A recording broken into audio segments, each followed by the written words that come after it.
भारत माता की, भारत माता की, भारत माता की।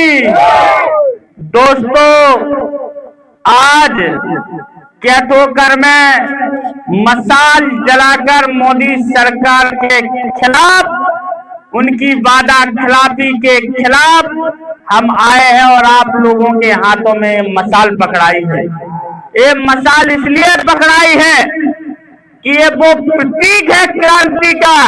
जब अपना देश अंग्रेजी हुकूमत से गुलाम था, तब आजादी के दीवाने, चाहे माता प्रसाद कुशवाहा हो, चाहे नारायण दास सहरवार हो, चाहे पुष्पेंद्र पायक हो, वीर सिंह बुंदेला हो, रानी लक्ष्मीबाई हो, गुलाम गोश्त हो, सभी लोगों ने मिलकर यही मशाल जलाकर अंग्रेजी हुकूमत के खिलाफ मिलजुल कर जंग लड़ी थी।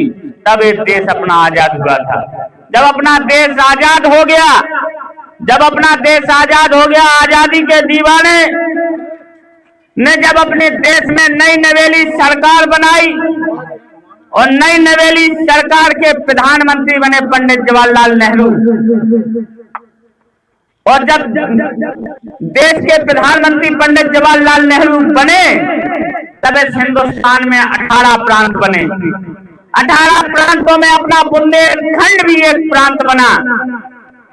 और जब अपना बुंदेलखंड प्रांत बना, तो चाचा नेहरू की नजर बुंदेलखंड पे पड़ी।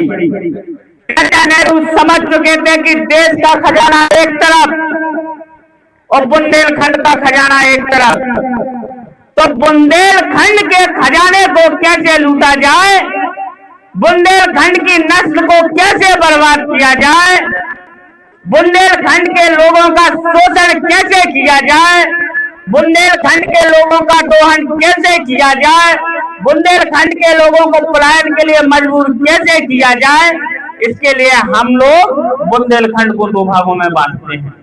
उस समय कानून मंत्री बाबा साहब अम्बेडकर थे।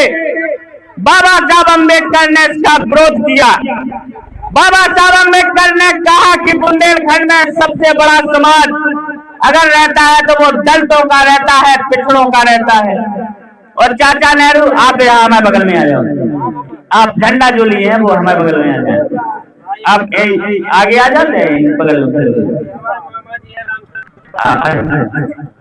और देखो, एक क्रांतिकारी जिन्होंने अपना पूरा जीवन बुंदेलखंड की आजादी के लिए, समाज की आजादी के लिए दिया है। हमारे साथ वकील साहब का फोन आया था, इन्होंने शायद इन्हीं से ही बात कराई थी। तो दोस्तों, हम बता रहे थे कि उस समय बाबा साहब अम्बेडकर ने इसका विरोध किया था। विरोध इस बात का किया था कि अगर बुंदेलखंड 2 भागों में चाचा नेहरू आप बांट देंगे, तो बुंदेलखंड में सबसे बड़ा वर्ग पिछड़ों और दलितों का रहता है। वहाँ के बड़े लोग इनका शोषण करेंगे, दोहन करेंगे। आज हो रहा है।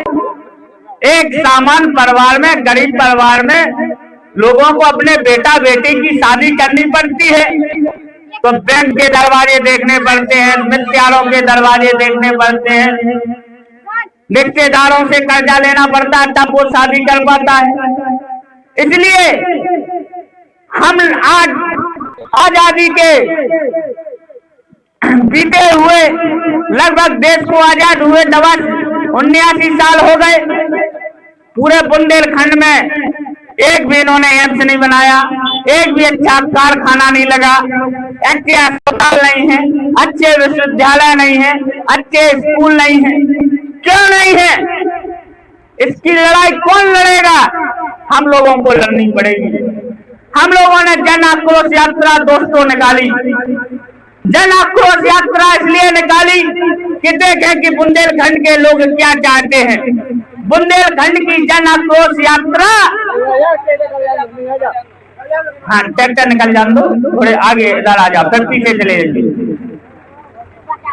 हाँ, जन आक्रोश यात्रा हम लोगों ने इसलिए निकाली कि लोगों से पूछा जाए कि बुंदेलखंड के लोग